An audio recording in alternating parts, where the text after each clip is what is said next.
ವೀಕ್ಷಕರೇ ನಮಸ್ಕಾರ. ನಾವು ಇವತ್ತು ಬರವಣಿಗೆಯ ಮಹತ್ವ ಮತ್ತು ಬರವಣಿಗೆಯ ಅಗತ್ಯ ಈ ವಿಷಯದಲ್ಲಿ ಮಾಹಿತಿಯನ್ನು ಪಡೆಯುತ್ತಿದ್ದೇವೆ. ಅಂದರೆ ಬರವಣಿಗೆಯ ಮರೆತ ದಿನಗಳಿವು. ನಾವು ಡಿಜಿಟಲ್ ಯುಗದಲ್ಲಿದ್ದೇವೆ. ಡಿಜಿಟಲ್ ಅಂತ ಹೇಳುವಾಗ ನಾವು ಫೋನು ಅಥವಾ ಕಂಪ್ಯೂಟರ್ಗಳನ್ನು ಮಾತ್ರ ಬಳಸ್ತಾ ಇದ್ದೇವೆ. ಸೊ ಅದರಿಂದ ಬರವಣಿಗೆಯನ್ನು ಸಂಪೂರ್ಣವಾಗಿ ಮರೆತು ಬಿಟ್ಟಿದ್ದೇವೆ. ಸೊ ಬರವಣಿಗೆ ಇಲ್ಲದ ಬದುಕಲ್ಲ ಅಥವಾ ಬರವಣಿಗೆ ಇಲ್ಲದ ಬದುಕು ನಿಮಗೆ ಏನೆಲ್ಲ ಸಮಸ್ಯೆಗಳನ್ನು ತಂದೊಡ್ತಾ ಇದೆ, ಆ ಕಾರಣವನ್ನು ತಿಳ್ಕೊಳ್ಳೋದು ಮತ್ತು ಅದಕ್ಕೆ ಪರಿಹಾರಗಳನ್ನು ತಿಳ್ಕೊಳ್ಳೋದು ಪ್ರಯತ್ನವನ್ನು ಮಾಡ್ತಾ ಇದ್ದೇವೆ. ಸೊ ಆ ವಿಷಯದಲ್ಲಿ ನಾವು ಇವತ್ತು ಡಾಕ್ಟರ್ ನೂತನ್ ರಾವ್ ಅವರೊಂದಿಗೆ ಮಾತನಾಡ್ತಾ ಇದ್ದೇವೆ. ನೂತನ್ ರಾವ್ ಅವರೇ, ನಿಮಗೆ ಕಾರ್ಯಕ್ರಮಕ್ಕೆ ಸ್ವಾಗತ.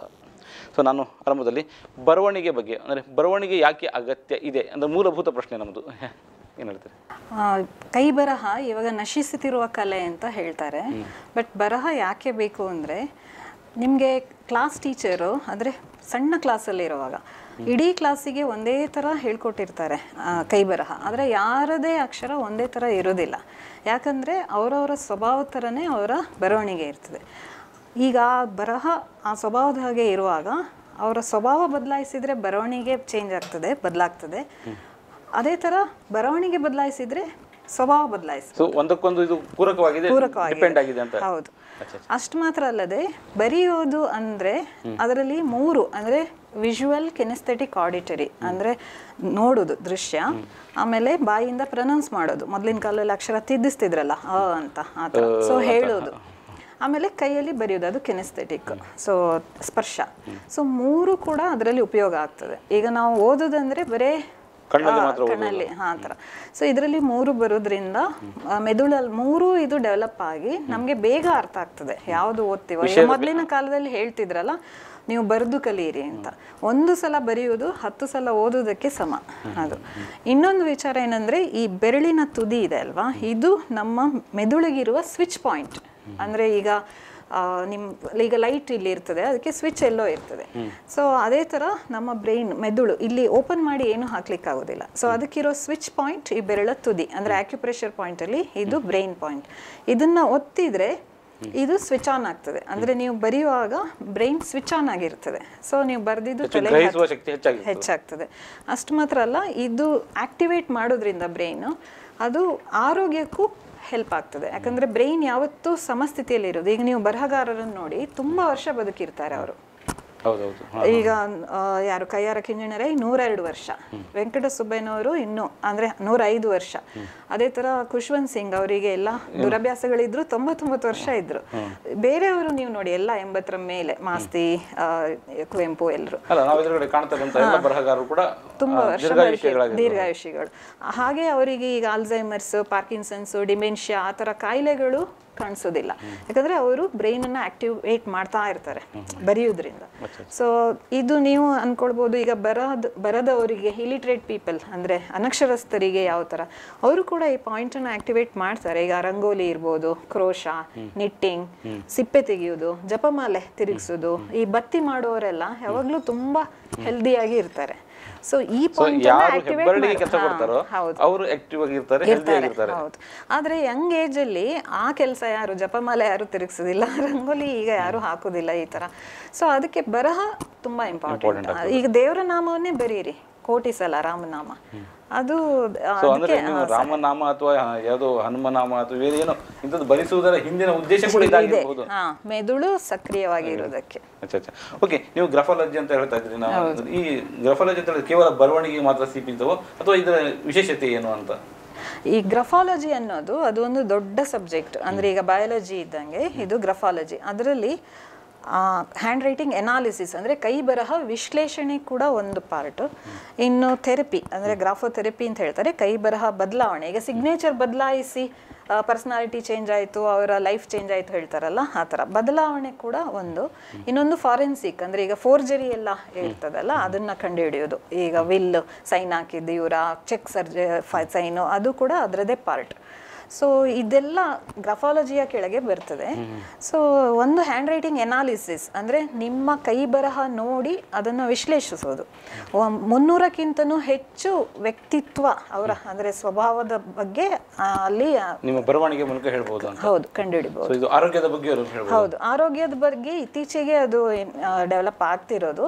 ಸೊ ನಿಮ್ಮ ಕೈ ಬರಹ ನೋಡಿ ನಿಮಗೆ BP ಇದೆಯಾ, ಶುಗರ್ ಇದೆಯಾ, ಎಲ್ಲಿ ಸರ್ಜರಿ ಆಗಿದೆ ಸಿಸ್ಟ್ ಅಂದರೆ ಗಡ್ಡೆಗಳಿರೋದು, ಆಮೇಲೆ ಮಗು ಇದು ಪ್ರೆಗ್ನೆನ್ಸಿ ಗೊತ್ತಾಗ್ತದೆ, ಮಗು ಹೆಣ್ಣ ಗಂಡ ಗೊತ್ತಾಗ್ತದೆ.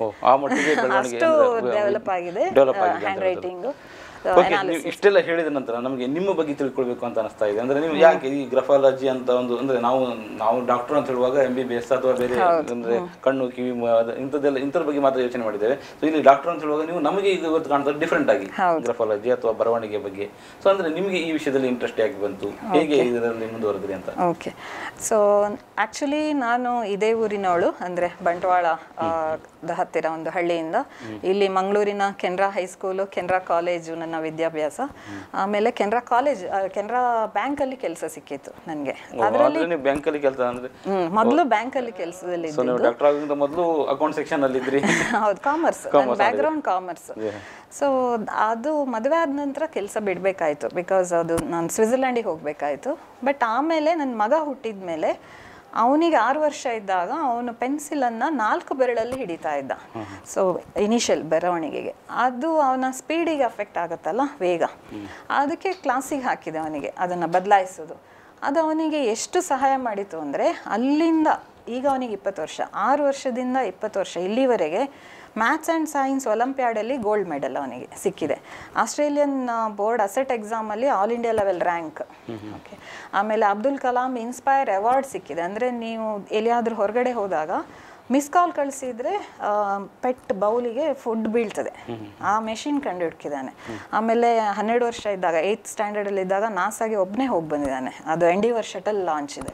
ಆಮೇಲೆ ತುಂಬ ಇಂಡಿಪೆಂಡೆಂಟ್. ಅವನಿಗೆ ನಾನು ಯಾವುದು ಅವನ ಇದರಲ್ಲಿ ಸಹಾಯ ಮಾಡೋದಿಲ್ಲ, ಅವನೇ ಎಲ್ಲ ಮಾಡ್ಕೊಳ್ತಾನೆ.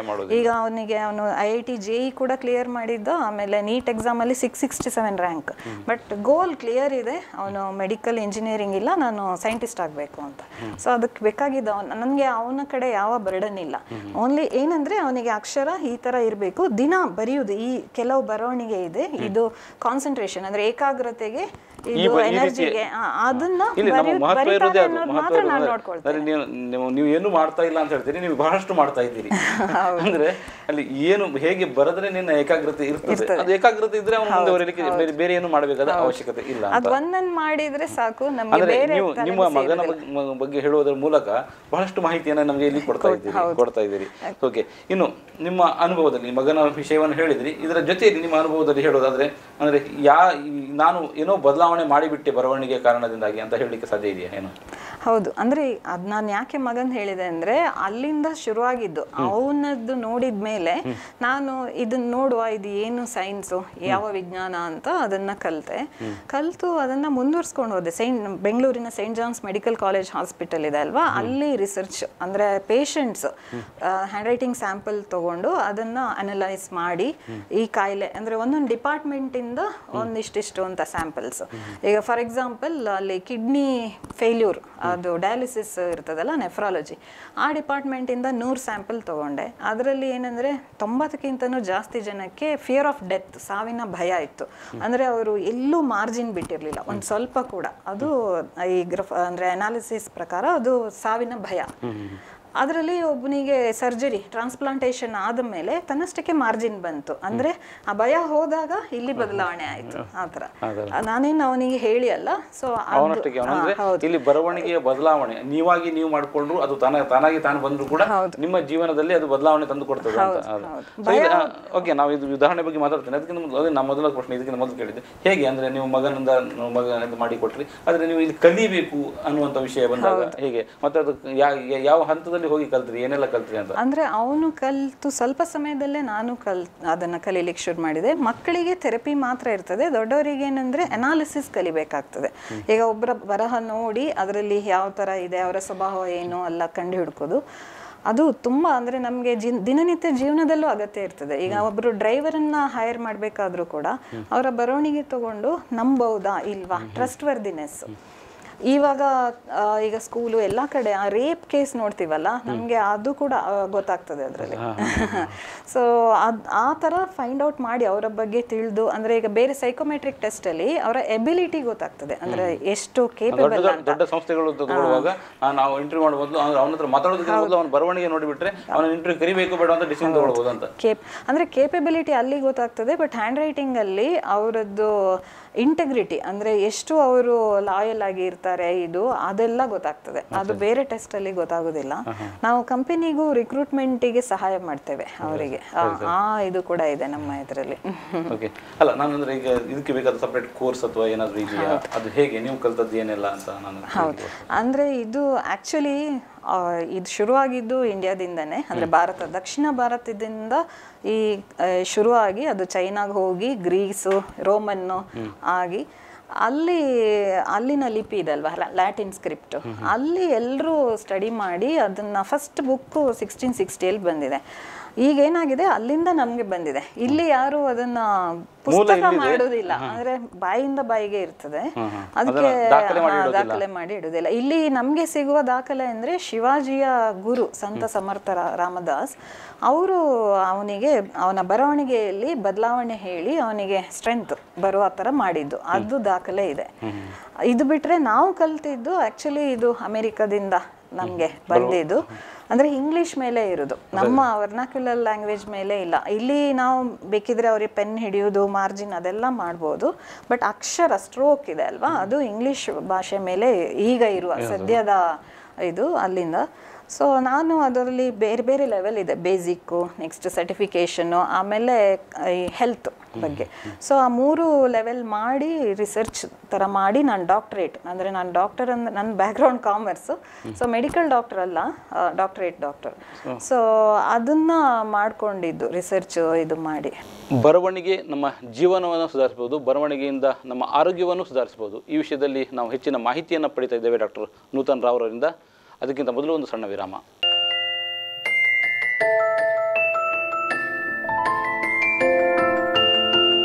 ಸೊ ವೀಕ್ಷಕರೇ, ಬರವಣಿಗೆಯ ಮಹತ್ವ ಮತ್ತು ಬರವಣಿಗೆಯ ಅಗತ್ಯದ ಬಗ್ಗೆ ನಾವು ಹೆಚ್ಚಿನ ಮಾಹಿತಿಯನ್ನು ಪಡೆಯುವ ಕಾರ್ಯಕ್ರಮಕ್ಕೆ ಮತ್ತೆ ಸ್ವಾಗತ ಮಾಡ್ತಾ ಇದ್ದೇನೆ. Saint John's Medical College Bengaluru ಇಲ್ಲಿ ರಿಸರ್ಚ್ ಪರ್ಸನ್ ಆಗಿ ಕೆಲಸ ಮಾಡುತ್ತಿರುವಂಥ ನೂತನ್ ರಾವ್ ಅವರು ನಮ್ಮ ಜೊತೆಯಲ್ಲಿದ್ದಾರೆ. ನಾವೀಗ ಮಾತಾಡ್ತಾ ಇದ್ವಿ, ನಿಮಗೆ ಉದಾಹರಣೆ ಕೊಡಲಿಕ್ಕೆ ಕೆಲವು ಕೇಳ್ತಾ ಇದ್ದೆ ನಾನು ನಿಮಗೆ. ಅಂದರೆ ನೀವು ನಾನೊಂದು ಬದಲಾವಣೆ ಮಾಡಿಬಿಟ್ಟೆ ಅನ್ನುವಂಥದ್ದು ಯಾವುದಾದ್ರು ಉದಾಹರಣೆ ನಿಮ್ಮ ಹತ್ರ ಇದೆಯಾ ಅಂತ? ಓಕೆ, ಇದರಲ್ಲಿ 2 ವಿಷಯ ಇದಲ್ವ, ಹ್ಯಾಂಡ್ ರೈಟಿಂಗ್ ಅನಾಲಿಸಿಸ್. ಈಗ ನಾನು ಕೌನ್ಸಿಲರ್ ಕೂಡ ಆಗಿರೋದ್ರಿಂದ ಏನಾಗ್ತದೆ, ಕೆಲವೊಮ್ಮೆ ಅವರ ಬಗ್ಗೆ ಓಪನ್ ಅಪ್ ಆಗೋದಿಲ್ಲ, ಬಾಯಿ ಬಿಡೋದಿಲ್ಲ. ಆದರೆ ಅವರ ಬರಹ ತಗೊಂಡಾಗ ನಮಗೆ ಗೊತ್ತಾಗ್ತದೆ ಅವರು ಯಾವ ರೀತಿ ಏನೆಲ್ಲ ಅನುಭವಿಸಿರ್ಬೋದು. ಅಂದರೆ ವಿಷಯ ಗೊತ್ತಾಗೋದಿಲ್ಲ, ಬಟ್ ಅವರು ಅನುಭವಿಸ್ತಿರುವ ನೋವು ಗೊತ್ತಾಗ್ತದೆ. ಸೊ ಅದರ ಮೂಲಕ ಮಾತಾಡಿಸಿದಾಗ ಅವರು ಎಲ್ಲ ರಿಲೀಸ್ ಆಗ್ತದೆ. ಸತ್ಯ ರಿಲೀಸ್ ಆಗ್ತದೆ. ಆಗ ಅದಕ್ಕೆ ಸಂಬಂಧಪಟ್ಟಂಗೆ ಅವರಿಗೆ ಏನೇನು ಪ್ರಾಬ್ಲಮ್ಸ್ ಇರ್ತದೋ ಅದು ಕೂಡ ಸಾಲ್ವ್ ಆಗ್ತದೆ. ಈಗ ಫಾರ್ ಎಕ್ಸಾಂಪಲ್, ಒಬ್ಬರು 50 ವರ್ಷ ಮೇಲ್ಪಟ್ಟವರು, ಅವರ ರೈಟಿಂಗಲ್ಲಿ ಏನಂದರೆ ನಮಗೆ ಅವರು ತುಂಬ ಟ್ರಾಮಾ ಅಂತ ಹೇಳ್ತಾರೆ, ಅಂದರೆ ಆಘಾತ ಅದು ಕಾಣಿಸ್ತಾ ಇತ್ತು. ಅವರಿಗೆ ಕಾಯಿಲೆ ಏನಿತ್ತು ಅಂದರೆ ಒಂದು ಬ್ರೀದಿಂಗ್ ಆಸ್ತಮಾ, ಆಮೇಲೆ ಇನ್ನೊಂದು ಇದು ಕಾನ್ಸ್ಟಿಪೇಷನ್, ಸಿವಿಯರ್ ಬ್ಲೀಡಿಂಗ್ ಥರ. ಸೊ ಅವರ ಇದು ನೋಡಿದಾಗ ಟ್ರಾಮಾ ಮತ್ತು ಹಳೆ ವಿಷಯದಲ್ಲಿ ಇರೋದು ಅಂತ ಕಾಣಿಸ್ತಾ ಇತ್ತು.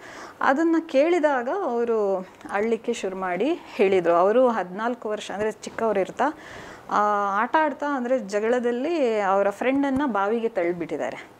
ಸೊ ಯಾರಿಗೂ ಅದು ಗೊತ್ತಿಲ್ಲ ಇವ್ರು ಮಾಡಿದ್ದಾರೆ ಅಂತ, ಇಲ್ಲಿವರೆಗೆ ಆ ವಿಷಯ ಗೊತ್ತಾಗಿಲ್ಲ. ಆದರೆ ಇವರು ಅದನ್ನು ಇಟ್ಕೊಂಡು, ಆ ಟ್ರಾಮಾ ಗಿಲ್ಟನ್ನು ಇಟ್ಕೊಂಡು ಕೊರಗೋದ್ರಿಂದ ಅದೇನಾಗಿದೆ, ವಿಷಯ ಹೊರಗೆ ಹಾಕದಿದ್ರೆ, ಹೊರಗೆ ಹಾಕುವ 2 ಆರ್ಗನ್ ಏನು, ಒಂದು ಉಸಿರಾಟ ಬ್ರೀದಿಂಗ್, ಇನ್ನೊಂದು ಎಕ್ಸ್ಕ್ರಿಷಿಯಾ. ಸೊ ಅದೆರಡು ಬ್ಲಾಕ್, ಅದಕ್ಕೆ ಆ ಸಮಸ್ಯೆ ಅನುಭವಿಸ್ತಾ ಇದ್ರು ಅವರು. ಇವಾಗ ಇದು ಹೇಳ್ಕೊಂಡ ನಂತರ, ರಿಲೀಸ್ ಆದ ನಂತರ ಅವರಿಗೆ ಆ ಸಮಸ್ಯೆಯಿಂದ ಮುಕ್ತಿ ಸಿಕ್ಕಿತು. ಸೊ ಅವರಿಗೆ ಜೈಲು ಶಿಕ್ಷೆ ಆಗದೆ ಇದ್ರು ಲೈಫ್ ಲಾಂಗ್ ಅದಕ್ಕೆ ಶಿಕ್ಷೆ ಅನುಭವಿಸಿದ್ದಾರೆ, ಮಾನಸಿಕವಾಗಿ ಕೊರಗಿ ಆರೋಗ್ಯದಿಂದ ಅಂತ ಅನುಭವಿಸಿದ್ದಾರೆ. ಬದಲಾವಣೆ ನಿಮ್ಮಿಂದ ಆಗಿದೆ ಅಂತ ಹೇಳ್ಬೋದು. ಓಕೆ, ಇನ್ನು ಥೆರಪಿ ಯಾಕೆ ಅಗತ್ಯ ಇದೆ ಅಂದ್ರೆ, ನೀವು ಗ್ರಫಾಲಜಿ ಅಥವಾ ಇದರಲ್ಲಿ ಥೆರಪಿ ಕೂಡ ಇದೆ ಅಂತ ಹೇಳಿದ್ರೆ, ಅಂದ್ರೆ ನಾವು ಬರವಣಿಗೆಯಲ್ಲಿಕ್ಕೆಲ್ಲ ನೀವು ಈ ಥೆರಪಿಯ ಅಗತ್ಯತೆ ಏನು ಅಂತ ನಾನು ಈಗ ಕೈ ಬರಹದಿಂದ ಅವರ ಸ್ವಭಾವ ಗೊತ್ತಾಗೋದಲ್ಲದೆ ಅದನ್ನು ಬದಲಾಯಿಸಿದರೆ ಸ್ವಭಾವ ಬದಲಾಗ್ತಲ್ಲ. ಈಗ ಯಾರಿಗೆ ಸ್ಟೇಜ್ ಫಿಯರ್ ಇರ್ತದೆ, ಈಗ ಇಲ್ಲಿ ಬಂದು ಮಾತಾಡೋದಕ್ಕೂ ಎಷ್ಟೋ ಮಂದಿಗೆ ಭಯ ಇರ್ತದೆ. ಹಾಗೆ ಬಿಗ್ಗೆಸ್ಟ್ ಫಿಯರ್ ಅಂದರೆ ಸಾವಿಗೂ ಭಯಪಡೋದಿಲ್ಲ, ಸ್ಟೇಜ್ ಮೇಲೆ ಹೋಗ್ಲಿಕ್ಕೆ ಭಯಪಡ್ತಾರೆ. ಸೊ ಆ ಥರ ಆ ಭಯಗಳನ್ನೆಲ್ಲ ಹೋಗ್ಲಾಡಿಸ್ಬೋದು. ಎಲ್ಲ ಕಾಯಿಲೆಗೂ ಮೂಲ ಕಾರಣ ಭಯಗಳು. ಓಕೆ, ಸೊ ಆ ಭಯವನ್ನೇ ತೆಗೆದ್ಬಿಟ್ರೆ ಮೂಲ ಅಂದರೆ ರೂಟ್ ಕಾಸೇ ಹೋಯ್ತಲ್ವಾ. ಸೊ ಅವರು ತುಂಬ ಸ್ಟ್ರಾಂಗ್ ಅಂದರೆ ಯಾವುದೇ ವಿಚಾರದಲ್ಲಿ ಮುನ್ನುಗ್ಗಿ ಹೋಗೋ ಥರ ಆಗ್ತಾರೆ. ಅದು ಇನ್ನೊಂದು ಮಕ್ಕಳನ್ನು ನೋಡಿಕೊಂಡ್ರೆ ಮಕ್ಕಳಿಗೆ ಮೇಯ್ನ್ ಪ್ರಾಬ್ಲಮ್ ಕಾನ್ಸಂಟ್ರೇಷನ್ ಇಲ್ಲ ಅಂತ. ಅವರಿಗೆ ಓದೋದು ಕೂತ್ಕೊಳ್ಳಿಕ್ಕಾಗೋದಿಲ್ಲ, ಅದನ್ನು ತರ್ಬೋದು. ಈಗ ನನ್ನ ಮಗನೇ ಅದಕ್ಕೆ ಉದಾಹರಣೆ. ಓಕೆ, ಆಮೇಲೆ ಇನ್ನೊಂದು ಎನರ್ಜಿ ಇರೋದಿಲ್ಲ ಅಂದರೆ ಉತ್ಸಾಹ ಶಕ್ತಿ ಇರೋದಿಲ್ಲ, ಬೇಗ ಸುಸ್ತಾಗ್ತಾರೆ, ಅದನ್ನು ಸರಿ ಮಾಡ್ಬೋದು. ಆಮೇಲೆ ಈಗ ಇಂಟರ್ವ್ಯೂ ಭಯ ಅಥವಾ ಬೇರೆ ಭಯಗಳನ್ನೆಲ್ಲ ತೆಗಿಬೋದು. ಆಮೇಲೆ ಈಗ ಕಾಯಿಲೆಗಳಿರ್ತದಲ್ಲ, ನನ್ನ ಹತ್ರ ಬರೋರು ಥೆರಪಿಗೆ ಹೆಚ್ಚಾಗಿ ದೊಡ್ಡವರು 80 ವರ್ಷದ ಮೇಲಿನವರು ಬರ್ತಾರೆ. ಅವರಿಗೆ ಮೆಡಿಸಿನ್ ತೊಗೊಂಡು ಸಾಕಾಗಿರ್ತದೆ. ಸೊ ಇದು ನಾನ್ ಮೆಡಿಸಿನಲ್ ಅಂದರೆ ಇದರಲ್ಲೇನು ಸೈಡ್ ಎಫೆಕ್ಟ್ ಇಲ್ವಲ್ಲ, ಬರೆಯುವುದು. ಸೊ ಅದನ್ನು ಬರೆದು ಅವರಿಗೆ ಎಷ್ಟು ಬದಲಾವಣೆ, ಎಷ್ಟು ಎನರ್ಜಿ, ಮನೇಲಿ ಓಡಾಡ್ಲಿಕ್ಕೆ ಆಗದೇ ಇರೋರು ಈಗ ಓಡಾಡ್ತಾ ಇದ್ದಾರೆ. ಅವರೆಲ್ಲ ಖುಷಿಯಿಂದ ಆಶೀರ್ವಾದ ಮಾಡುವಾಗ ಓಕೆ ಏನೋ ಚೆನ್ನಾಗಿರೋ ಕೆಲಸ ಮಾಡ್ತಾ ಇದ್ದೀನಿ ಅಂತ ಅನಿಸ್ತದೆ. ಸೊ ಅದನ್ನ ಇಡೀ ಇದಕ್ಕೆ ಸಮಾಜಕ್ಕೆ ತಿಳಿಸ್ಬೇಕು ಅನ್ನೋದು ನನ್ನ ಆಶಯ. ಅದಕ್ಕೆ ನಾನು ಈ ಥರ ಇದೇ ಇಂಥದ್ದೊಂದು, ಯಾಕಂದರೆ ಹೆಚ್ಚಿನವರಿಗೆ ಇದ್ರ ಬಗ್ಗೆ ಗೊತ್ತೇ ಇಲ್ಲ ಏನು ಅನ್ನೋದು. ಈ ಸೈನ್ಸು ಅಂದ್ರೆ ಇದೊಂದು ಇದೆ ಅಂತಾನೆ ಗೊತ್ತಿಲ್ಲ. ಬರೆಯುವುದಂದ್ರೆ ಆಗೋದಿಲ್ಲ ಹೆಚ್ಚಿನವರಿಗೆ. ಬರವಣಿಗೆಯಿಂದ ಏನೋ ಪ್ರಯೋಜನ ಇದೆ, ಬರವಣಿಗೆಯಿಂದ ಅಂದ್ರೆ ನಮ್ಮ ಬರವಣಿಗೆ ನಮ್ಮ ವ್ಯಕ್ತಿತ್ವವನ್ನು ಗುರುತಿಸ ಇದೆಲ್ಲರೂ ಗೊತ್ತಿರುವ, ಆದರೆ ಹೇಗೆ ಗೊತ್ತು ಮಾಡ್ಕೊಳ್ತಾರೆ ಇದ್ರ ಬಗ್ಗೆ ತಿಳಿಬೇಕು ಅಂತ ತುಡಿತ ಯಾರಲ್ಲೂ ಕಾಣೋದಿಲ್ಲ. ಮತ್ತು ಅದನ್ನು ಇದು ಹೇಗೆ ಅದ್ರ ಬಗ್ಗೆ ಹೆಚ್ಚು ಪ್ರಚಾರ ಕೂಡ ಆಗಲಿಲ್ಲ ಅಂತ. ಅಂದ್ರೆ ಬರವಣಿಗೆ ಅಂದ್ರೆ ಅದು ವಿದ್ಯಾರ್ಥಿಗಳಿಗೆ ಮಾತ್ರ ಅಂತ ಅನ್ಕೊಂಡ್ಬಿಡ್ತಾರೆ. ಇದು ಅವ್ರಿಗೆ ಮಾತ್ರ ಅಲ್ಲ, ಎಲ್ರಿಗೂ. ಈಗ ಪರ್ಸನಲಿ ನನಗೂ ಕೂಡ ಎಷ್ಟು ಹೆಲ್ಪ್ ಆಗಿದೆ ಇದರಿಂದ. ಬಿಕಾಸ್ ನನ್ನ ಬ್ಯಾಕ್ಗ್ರೌಂಡ್ ಕಾಮರ್ಸ್ ಇದ್ರೆ ಇವಾಗ ನಾನು ಎಷ್ಟು ಬದಲಾಗಿದ್ದೀನಿ ಅಂದ್ರೆ ಇದರಲ್ಲಿ ಈಗ ಸೈನ್ಸಿಗೆ ಬಂದು ರಿಸರ್ಚ್ ಮಾಡಿ ಡಾಕ್ಟರೇಟ್ ತಗೊಳ್ಬೇಕು ಅಂದ್ರೆ ಅದು ನನ್ನ ಬರಹ ಬದಲಾಯಿಸಿ ಆಗಿರೋದು ಅದು. ಓಕೆ, ಅಷ್ಟು ಮಾತ್ರ ಅಲ್ಲ, ಆಲ್ ಇಂಡಿಯಾ ಲೆವೆಲಲ್ಲಿ ಮಹಿಳಾ ವಿಜ್ಞಾನಿ ಪುರಸ್ಕಾರ ಸಿಕ್ಕಿದೆ ಕಾಮರ್ಸ್ ತಗೊಂಡವರಿಗೆ. ಅದು ಆಮೇಲೆ ಈಗ ನನ್ನ ಮಗನು ಅಲ್ಲಿಂದ 6 ವರ್ಷದಿಂದ 20 ವರ್ಷದವರೆಗೆ ಒಂದ್ಸಲನೂ ಡಾಕ್ಟರ್ ಹತ್ರ ಹೋಗಿಲ್ಲ. ಇಮ್ಯುನಿಟಿ. ಸೊ ಬರ್ದ್ರೆ ನಮ್ಗೆ ದೇಹಕ್ಕೆ ಇಮ್ಯುನಿಟಿ ಇರ್ತದೆ, ಕಾಯಿಲೆಗಳು ಬರದೇ ಇರೋ ಹಂಗೆ ತಡೆಯುವ ಸಾಮರ್ಥ್ಯ ಬೆಳೀತದೆ. ಹಾಗಾದ್ರೆ ಥೆರಪಿ ಹೇಗೆ ಮಾಡ್ಕೊಳ್ಳೋದು, ಏನು ಕೆಲಸ ಮಾಡ್ತದೆ ಇದು ಥೆರಪಿ ಅಂತ? ಥೆರಪಿ ಅನ್ನೋದು ಏನಂದ್ರೆ ಬರಿಬೇಕು. ಈಗ ಇದು ಏನಂದ್ರೆ ಮೆಡಿಸಿನ್ ತಗೊಳ್ಳದಿದ್ರೆ ವರ್ಕ್ ಆಗಲ್ಲ, ಅದೇ ತರ ಬರೆಯದಿದ್ರೆ ವರ್ಕ್ ಆಗಲ್ಲ. ಬರಿಬೇಕು. ಮೊದಲು ನಾವು ಯಾವ ತರ ಬರಿಬೇಕು ಅನ್ನೋದನ್ನ ಹೇಳ್ಕೊಡ್ತೀವಿ. ಆಮೇಲೆ ನೀವು ದಿನನಿತ್ಯ ಈಗ ದೇಹಕ್ಕೆ ಹೇಗೆ ಆಹಾರ ಬೇಕೋ ಅದೇ ತರ ಇದು ಮನಸ್ಸಿಗೆ ಆಹಾರ ಅಂತ ಇದನ್ನ ಕಂಪಲ್ಸರಿ ದಿನಕ್ಕೆ ಒಂದು 20 ನಿಮಿಷ ಆದ್ರೂ ನಾವು ಬರ್ದೇ ಬರಿತೀವಿ ಅಂತ ಅಭ್ಯಾಸ ಇಟ್ಕೊಳ್ಬೇಕು. ಅದರಿಂದ ವರ್ಕ್ ಆಗೋದು ಅದು. ಸೊ ನಾನೀಗ ದಿನ ಬರಿತೀನಿ ಅಂದ್ರೆ ನಾನು ಎಲ್ಲಿ ಹೋದ್ರು, ಫ್ಲೈಟಲ್ಲಿ ಹೋದ್ರು ಬರಿತೀನಿ, ಶಿಪ್ಪಲ್ಲಿ ಹೋದ್ರು ಬರಿತೀನಿ, ಕಾರಣ ಇಲ್ಲ. ಈಗ ನಾವು ಎಲ್ಲಿ ಹೋಗೋದಿದ್ರು ಸ್ನಾನ, ಊಟ, ತಿಂಡಿ ಎಲ್ಲ ಮಾಡ್ತೇವೆ. ಅದೇ ತರ ಇದನ್ನು ಕೂಡ ಇದ್ದು ಎಲ್ಲಿ ಹೋದ್ವಿ ಅಲ್ಲಿ ಬೇಗ ಹೋಗ್ಲಿಕ್ಕೆ ಇತ್ತದೆಲ್ಲ ಇಲ್ಲ, ಅದಕ್ಕೆ ಬೇಗ ಇದ್ದು ಮಾಡ್ಲೇಬೇಕು, ಬರಿಬೇಕು. ಸೊ ನಾನು ಮಾಡಿದ ಅಷ್ಟೇ ಕೆಲಸ. ನನ್ನ ಮಗ ನನ್ನನ್ನು ಫಾಲೋ, ರೋಲ್ ಮಾಡೆಲ್ ಆಗ್ಬೇಕು. ಈಗ ನಾವು ಬರೆಯದೆ ಅವ್ರಿಗೆ ಮಾತ್ರ ಬರಿತಾ ಇರಿ ಅಂದ್ರೆ ಅವ್ರು ಮಾಡೋದಿಲ್ಲ. ನಾನು ಓದ್ತಾ ಇದ್ರೆ ನಾವು ಬರಿತಾ ಇದ್ರೆ ಅವರು ಬರೀಲಿಕ್ಕೆ ಆರಂಭ ಮಾಡ್ತಾರೆ. ಹೌದು. ಓಕೆ, ಈ ಬರವಣಿಗೆ ಬಗ್ಗೆ ಹೇಳ್ತಾ ಇದ್ದೀರಿ. ಹೇಗೆ ಅಂದ್ರೆ ಇದು ಯಾವ ತರ ನಾವು ಅಂದ್ರೆ ಬರಿತಾ ಇರ್ತೇವೆ, ಬರೆದ ಮಾತ್ರಕ್ಕೆ ಎಲ್ಲವೂ ಸರಿಯಾಗಿ ಬರ್ತದೆ ಅಥವಾ ಬರೆಯೋದನ್ನ ಸುಧಾರಿಸ್ಕೊಂಡ್ರೆ ಸರಿಯಾಗ್ತದೆ? ಅದು ಹೇಗೆ ಸುಧಾರಿಸ್ಕೊಳ್ಳೋದು, ಏನು ಸುಧಾರಿಸ್ಕೊಳ್ಬೇಕು ಮತ್ತು ಯಾವ ತರದ ಬರವಣಿಗೆ ಅಂದ್ರೆ ನಮ್ಮನ್ನ ನಾವು ತಿಳ್ಕೊಳ್ಳೋದಾದ್ರೆ ಯಾವ ರೀತಿ ಬರವಣಿಗೆ ಬೇಕು, ಯಾವ ತರದ ಬರವಣಿಗೆ ಬೇಡ, ಈ ಎಲ್ಲ ವಿಷಯಗಳ ಬಗ್ಗೆ ಹೆಚ್ಚಿನ ಮಾಹಿತಿಯನ್ನು ತಿಳಿಯಲಿಕ್ಕೆ ಬಯಸ್ತೇನೆ. ಅದಕ್ಕಿಂತ ಮೊದಲು ಸಣ್ಣ ವಿರಾಮ.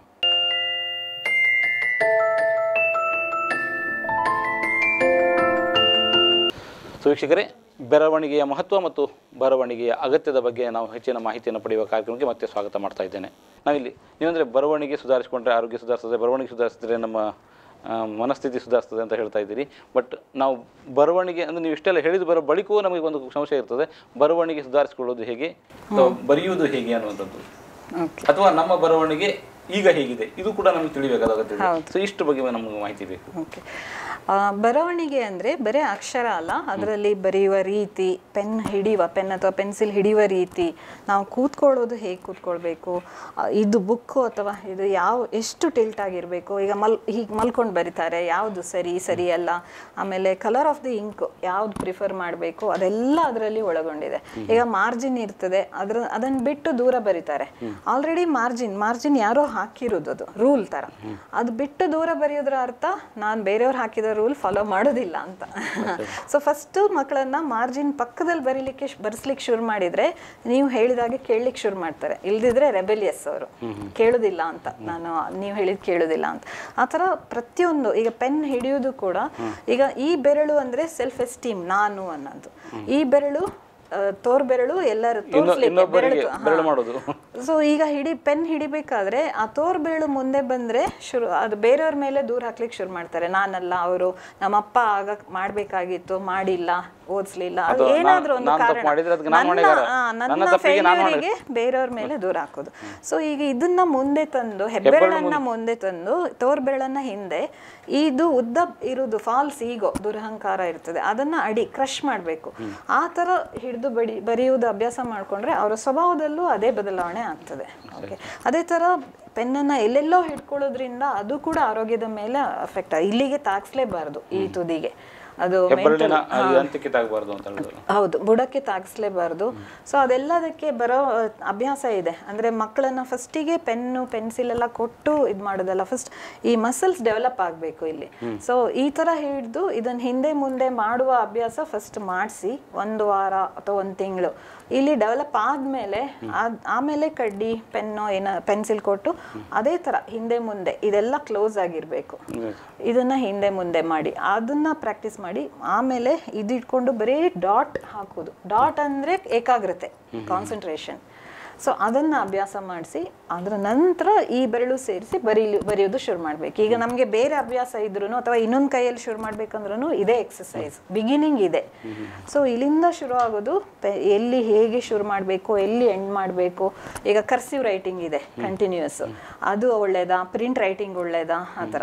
ಕರ್ಸಿವ್ ಅಂದ್ರೆ ಕನೆಕ್ಷನ್ ಇರ್ತದೆ. ಸೊ ಅವರಿಗೂ ಕನೆಕ್ಷನ್, ಜನರ ಜೊತೆ ಬೆರೆಯುವ ಕನೆಕ್ಷನ್ ಇರ್ತದೆ. ಥಾಟ್ಸ್ ಕೂಡ ಒಂದಾದ್ಮೇಲೆ ಇನ್ನೊಂದು ಬರ್ತದೆ. ಪ್ರಿಂಟ್ ಅಂದ್ರೆ ಡಿಸ್ಕನೆಕ್ಟೆಡ್, ಸೊ ಅವರು ಕೂಡ ಡಿಸ್ಕನೆಕ್ಟೆಡ್ ಆಗ್ತಾರೆ. ಸೊ ಅದು ಮೆಥಡ್, ಅಕ್ಷರದಲ್ಲೂ ಮೆಥಡ್ಸ್ ಇರ್ತದೆ, ಅದನ್ನ ಬದಲಾಯಿಸೋದು. ಅದೇ ತರ ಸ್ಪೇಸು, ಸೈಜು, ಎಷ್ಟು ಪ್ರೆಷರ್, ಒತ್ತಿ ಬರೆಯುವುದು ಎಲ್ಲ ಇರ್ತದಲ್ಲ. ನಾವು ಅನ್ಕೊಳ್ ತುಂಬಾ ಒತ್ತಿ ಬರಿಬಾರ್ದು ಅಂತ ಇಲ್ಲ, ಮಕ್ಕಳಿಗೆ ಅದು ಒತ್ತಿ ಬರೆಯುವ ಅಭ್ಯಾಸ ಇರಬೇಕು. ಅದು ಜೀವನದ ಆಸಕ್ತಿ ತೋರಿಸ್ತದೆ, ಎಷ್ಟು ಎನರ್ಜಿ ಇದೆ ಅದನ್ನು ತೋರಿಸ್ತದೆ. ಲೈಟ್ ರೈಟಿಂಗ್ ಅಂದ್ರೆ ಬೇಕಾಬಿಟ್ಟಿ ಜೀವನ ಅಂತ, ಬಂದ ಹಾಗೆ ಜೀವಿಸೋದು ಅಂತ. ಸೊ ಮೀಡಿಯಂ ಆದ್ರೂ ಪ್ರೆಷರ್ ಇರಬೇಕು. ಸೊ ಆ ಪ್ರೆಷರ್ ಇಂದ ಸೈಜು ಈ ತರ ಮುಂದುವರ್ಸ್ಕೊಂಡು ಹೋಗ್ತದೆ. ಕನೆಕ್ಷನ್ ಯಾವ ತರ ಇರಬೇಕು, ಇಲ್ಲೇ ಶುರು ಮಾಡೋದು, ಇಲ್ಲೇ ಎಂಡ್ ಮಾಡೋದು ಅಂತ. ಸೊ ಈ ತರ ನಾವು ಏನಂದ್ರೆ ವಾರಕ್ಕೊಮ್ಮೆ ಅವರಿಗೆ ಕ್ಲಾಸ್ ತಗೊಂಡು ಹೋಮ್ವರ್ಕ್ ಕೊಡ್ತೀವಿ 1 ವಾರದ್ದು. ಇನ್ನೊಂದು ವಾರ ಬಂದಾಗ ಕರೆಕ್ಷನ್ ಮಾಡಿ ನೆಕ್ಸ್ಟ್ ಹೋಮ್ವರ್ಕ್. ಈ ತರ ಮಾಡಿ ಮಾಡಿ ಅವರ ಬರವಣಿಗೆಯಲ್ಲಿ ಆ ಬದಲಾವಣೆ ಆದಾಗ ಅವರ ಸ್ವಭಾವದಲ್ಲೂ ಬದಲಾವಣೆ ಆಗ್ತದೆ. ಮೇನ್ ಥಿಂಗ್ ಏನಂದ್ರೆ ಮುಖ್ಯವಾಗಿ ಆತ್ಮಹತ್ಯೆ. ವಿದ್ಯಾರ್ಥಿಗಳಲ್ಲಿ ಆತ್ಮಹತ್ಯೆ, ಸೊ ಆತ್ಮಹತ್ಯೆ ಪ್ರವೃತ್ತಿ ಇರ್ತದಲ್ಲ, ಅದನ್ನು ಬದಲಾಯಿಸಬಹುದು. ಆಕ್ಚುಲಿ ಇದರಲ್ಲಿ ಗೊತ್ತಾಗ್ತದೆ ನಮ್ಗೆ, ಅವರು ಟ್ರೈ ಮಾಡಿದ್ದು ಗೊತ್ತಾಗ್ತದೆ, ಆಲ್ರೆಡಿ ಟ್ರೈ ಮಾಡಿದಾರ ಅಂತ. ಅದನ್ನ ಬದಲಾಯಿಸೋದು ಮಾಡಬಹುದು. ಈಗ ಯಾವುದು ಕಟ್ ಮಾಡಬಾರ್ದು, ವಾಪಸ್ ಈ ತರ ಕಟ್ ಮಾಡೋದು ಬರ್ದು. ಈಗ ಟೀ ಹಾಕಿ ಅದಕ್ಕೆ ಬಾರು ವಾಪಸ್ ಹೊಡಿಬಾರ್ದು. ಅಥವಾ ಸಿಗ್ನೇಚರ್ ಕಟ್ಟಿಂಗ್ ಅಂದ್ರೆ ಸೆಲ್ಫ್ ಹರ್ಟಿಂಗ್ ಅಂತ, ವಾಪಸ್ ಇದು ಮಾಡೋದು. ಸೊ ಆ ತರ ತುಂಬಾ ವಿಷಯ ಇದೆ ಅದರಲ್ಲಿ, ಅದನ್ನ ಬದಲಾಯಿಸೋದು ಅನ್ನೋದು. ಸೊ ನೀವು ಇಷ್ಟೆಲ್ಲ ಹೇಳಿದ್ರಿ. ಇಷ್ಟ ಹೇಳಿದ ಬಳಿಕ ನಮಗೂ ಕೂಡ ಮನಸ್ಸಲ್ಲಿರುವಂಥದ್ದು, ನಮ್ಮ ಮಕ್ಕಳ ವಿಷಯದಲ್ಲಿ ನೀವು ಬರವಣಿಗೆ ನೀವು ನಿಮ್ಮ ಇದಕ್ಕಾಗಿ ನಿಮ್ಮ ಕೆಲಸ ಹಿರಿಯರಿಗಾಗಿ ಮಾಡ್ತಾ ಇದ್ದೀರಿ. ಬಟ್ ನಮ್ಮ ಕೆಲಸ ಇರೋದು ನಮಗೆ, ನಮ್ಮ ಪೋಷಕರಿಗೆ ಅಥವಾ ನಮ್ಮ ವೀಕ್ಷಕರಿಗೆ ನನ್ನ ಮಗುವನ್ನ ಹೇಗೆ ಯಾವ ಹಂತಕ್ಕೆ ತರಬೇಕು ಅಂತ, ಅದರ ಗುರಿ ಹೇಗೆ ತಲುಪಬೇಕು ಅಂತ. ಸೊ ಈ ದಿಶೆಯಲ್ಲಿ ಕೆಲವು ಮಕ್ಕಳು ಇರ್ತಾರೆ, ಅಂದ್ರೆ ಬರವಣಿಗೆಯಲ್ಲಿ ನಿರ್ಲಕ್ಷ್ಯ ತೋರಿಸ್ತಾರೆ, ಅಥವಾ ಕೆಲವು ಹಠವಾದಿ ಮಕ್ಕಳು ಇರ್ತಾರೆ, ಅಥವಾ ಮಾತನ್ನು ಕೇಳದ ಮಕ್ಕಳು ಇರ್ತಾರೆ. ಇಂತಹ ಮಕ್ಕಳನ್ನು ಸರಿದಾರಿಗೆ ತರಲಿಕ್ಕೆ ಏನಾದ್ರು ಸಾಧ್ಯತೆ ಇದೆಯಾ ಅನ್ನೋದು? ಹೌದು, ಅಂದ್ರೆ ಇದ್ರಲ್ಲಿ ಏನಂದ್ರೆ ಅವರು ಬರ್ದ್ರೆ ಮಾತ್ರ ಆಗೋದು, ಸುಮ್ಮನೆ ಹೇಳಿದ ತಕ್ಷಣ ಆಗಲ್ಲ. ಬಟ್ ಬರ್ದ್ರೆ ಆಗ್ತದೆ. ಹಠಮಾರಿತನ, ಮೊಂಡುತನ, ಆಮೇಲೆ ಈ ಶಾಪಿಂಗ್ ಟೆಂಡೆನ್ಸಿ, ಕೇಳಿದೆಲ್ಲ ಕೊಡಿಸ್ಲೇಬೇಕು ಅನ್ನೋದು, ಅದನ್ನೆಲ್ಲ ತೆಗೆಸ್ಬೋದು. ಮುಖ್ಯವಾಗಿ ಸೆಲ್ಫ್ ಎಸ್ಟೀಮ್, ಆತ್ಮವಿಶ್ವಾಸ ಇದೆ ಅಲ್ವಾ, ಕಾನ್ಫಿಡೆನ್ಸು, ಅದನ್ನ ತರಿಸೋದಕ್ಕೆ ತುಂಬಾ ತೀರಾ ಅಗತ್ಯ ಇರುವಂತದ್ದು. ಆಮೇಲೆ ಏಕಾಗ್ರತೆ. ಸೊ ಸೆಲ್ಫ್ ಎಸ್ಟೀಮ್ ಅಥವಾ ಆತ್ಮವಿಶ್ವಾಸಕ್ಕೆ ಯಾವುದೇ ಇದಿರ್ಲಿ, ಅದರಲ್ಲಿ ಕ್ಯಾಪಿಟಲ್ಸ್ ದೊಡ್ಡದಾಗಿ ಬರಿಬೇಕು, ಅದು ಎಲ್ಲದಕ್ಕಿಂತ ದೊಡ್ಡದಿರ್ಬೇಕು. ಎಲ್ಲ ಅಕ್ಷರಕ್ಕಿಂತನೂ ಕ್ಯಾಪಿಟಲ್ ದೊಡ್ಡದಾಗಿ ಬರಿಬೇಕು. ಆಮೇಲೆ ಟೀಗೆ ಬಾರ್ ಅಂತ ಅಡ್ಡಗೆರೆ ಹಾಕ್ತೀವಲ್ಲ, ಅದಾದಷ್ಟು ಮೇಲೆ ಇರಬೇಕು. ಕೆಳಗಿದ್ದಷ್ಟು ಅವರ ಗೋಲೆ ಕೆಳಗೆ, ಕಾನ್ಫಿಡೆನ್ಸೇ ಕೆಳಗೆ. ಮೇಲೆ ಹಾಕಿದಷ್ಟು ಹೈ ಕಾನ್ಫಿಡೆನ್ಸ್. ನೀವು ವಿಜ್ಞಾನಿಗಳದೆಲ್ಲ ನೋಡಿದರೆ ಐನ್ಸ್ಟೈನ್, ಥಾಮಸ್ ಆಲ್ವಾ ಎಡಿಸನ್ ಎಲ್ಲ ಮೇಲೆ, ಈಗ ರತನ್ ಟಾಟಾ ಎಲ್ಲ ಅಚೀವರ್ಸ್ ನೋಡಿ ಟಿ ಬಾರ್ ಮೇಲೆ ಇರ್ತದೆ. ಓಕೆ, ಸೊ ಅದೆರಡು ಕಾನ್ಫಿಡೆನ್ಸಿಗೆ. ಇನ್ನು ಏಕಾಗ್ರತೆಗೆ ಐ ಡಾಟ್ ಮತ್ತು ಜೆಗೆಲ್ಲ ಡಾಟ್ ಹಾಕ್ತೀವಲ್ಲ ಮೇಲೆ ಬಿಂದು, ಅದು ಬರೀ ಬಿಂದು ಹಾಕಬೇಕು. ಸರ್ಕಲ್ಲು, ಜಾಬ್ ಅಂದರೆ ಈ ಥರ ಅದೆಲ್ಲ ಪರ್ಫೆಕ್ಟ್ ಆಗಿ ಅದರ ಮೇಲೆ ಅದಕ್ಕೆ ಹೌದು, ಅದು ಇದ್ರೆ ಕಾನ್ಸಂಟ್ರೇಷನಿಗೆ. ಮತ್ತು ಸೈಜ್ ಚಿಕ್ಕದಿದ್ರೆ ಕಾನ್ಸಂಟ್ರೇಷನಿಗೆ. ಕ್ಯಾಪಿಟಲ್ಸ್ ಮಾತ್ರ ದೊಡ್ಡದಿರ್ಬೇಕು, ಬೇರೆ ಅಕ್ಷರ ಚಿಕ್ಕದಾಗಿರ್ಬೇಕು. ಸೊ ಅವರು ಕೂತು ಇದು ಮಾಡೋ ಥರ. ಇನ್ನೊಂದು ಫಿಸಿಕಲ್ ಎಕ್ಸಸೈಸ್ ಏನಂದರೆ, ಅವರಿಗೆ ಎದ್ದು ಬರಿಬೇಕಾದ್ರೆ ಎದ್ದು ಹೋಗುವ ಅಂತ ಅನಿಸ್ತದಲ್ಲ, ಆವಾಗವಾಗ ಬಸ್ಕಿ ಅಂದರೆ ಅದಕ್ಕೆ ಗಣಪತಿಗೆ ನಮಸ್ಕಾರ ಅಂತ ಹೇಳ್ತಾರೆ, ಸೂಪರ್ ಬ್ರೈನ್ ಯೋಗ ಅಂತ ಹೇಳ್ತಾರೆ ಈಗ. ಅದನ್ನು ಮಾಡಿದರೆ ಕೂತು ಬರೆಯುವ ಕಾನ್ಸಂಟ್ರೇಷನ್ ಬರ್ತದೆ. ಸೊ ಅದನ್ನು ಮಾಡಿಸ್ಬೇಕು. ಗ್ರೌಂಡಿಂಗ್ ಅಂದರೆ ಈಗ ಮನೆಯಲ್ಲಿ ಅರ್ಥಿಂಗ್ ಇಲ್ಲದಿದ್ದರೆ ಶಾಕ್ ಹೊಡಿತದಲ್ವಾ, ಹಾಗೆ ನಮ್ಮ ದೇಹದಲ್ಲಿ ಸರ್ಕ್ಯುಲೇಷನ್, ಗ್ರೌಂಡಿಂಗ್ ಇಲ್ಲ ಅಂದರೆ ಎದ್ದು ಹೋಗುವ ಅಂತ ಅನ್ಸೋದು. ಅದನ್ನು ಈ ಬಸ್ಕಿ ಹೊಡೆದ್ರೆ ಸರಿ ಹೋಗ್ತದೆ ಅದು. ಓಕೆ, ಸೊ ವೀಕ್ಷಕರೇ, ಇಷ್ಟೊತ್ತು ನಾವು ಡಾಕ್ಟರ್ ನೂತನ್ ರಾವ್ರೊಂದಿಗೆ ಮಾತನಾಡಿದ್ವಿ. ಇದರಲ್ಲಿ ಅವರು ಬರವಣಿಗೆ ಕೇವಲ ಬರವಣಿಗೆ ಅಥವಾ ಅರಿವು ಮೂಡಿಸುವ ಭಾಗ ಮಾತ್ರ ಅಲ್ಲ, ಬರವಣಿಗೆ ಚಿಕಿತ್ಸೆ ಭಾಗವೂ ಹೌದು. ಅದನ್ನು ಯಾವ ರೀತಿ ನಮ್ಮ ಆತ್ಮವಿಶ್ವಾಸ ಅಭಿವೃದ್ಧಿಗೆ ಮತ್ತು ಆರೋಗ್ಯ ವೃದ್ಧಿಗೆ ಬಳಸ್ಕೊಳ್ಬಹುದು ಎಂಬ ಬಗ್ಗೆ ಒಂದಿಷ್ಟು ಮಾಹಿತಿಯನ್ನು ನೀಡಿದ್ರು. ಅಂದರೆ ಇದು ವಿಶಾಲವಾದ ಒಂದು ವಿಷಯ, ಸೊ ಅರ್ಧ ಗಂಟೆಯಲ್ಲಿ ಮಾಡಿ ಮುಗಿಸುವಂಥದ್ದಲ್ಲ. ಆದರೂ ಕೂಡ ಚಿಕ್ಕ ಸಮಯದಲ್ಲಿ ಹೆಚ್ಚಿನ ವಿಷಯವನ್ನು ತಿಳಿಸುವ ಪ್ರಯತ್ನವನ್ನು ಡಾಕ್ಟರ್ ನೂತನ್ ರಾವ್ರವರು ಮಾಡಿದ್ದಾರೆ. ಅವರಿಗೆ ಧನ್ಯವಾದ ಅರ್ಪಿಸ್ತಾ ಇದ್ದೇನೆ. ಧನ್ಯವಾದಗಳು. ಬರವಣಿಗೆಯ ಮಹತ್ವ ಮತ್ತು ಬರವಣಿಗೆಯ ಅಗತ್ಯದ ವಿಷಯದ ಬಗ್ಗೆ ನಾವಿಷ್ಟು ಹೊತ್ತು ಮಾತಾಡಿದ್ವಿ. ಸೊ ಇಲ್ಲಿಗೆ ನಮ್ಮ ವಿಶೇಷ ಕಾರ್ಯಕ್ರಮ ಮುಕ್ತಾಯವಾಗ್ತದೆ. ನಿರಂತರ ಸುದ್ದಿ, ಮಾಹಿತಿ ಹಾಗೂ ಮನೋರಂಜನೆಗಾಗಿ ನೋಡ್ತಾ ಇರಿ P4 ನ್ಯೂಸ್.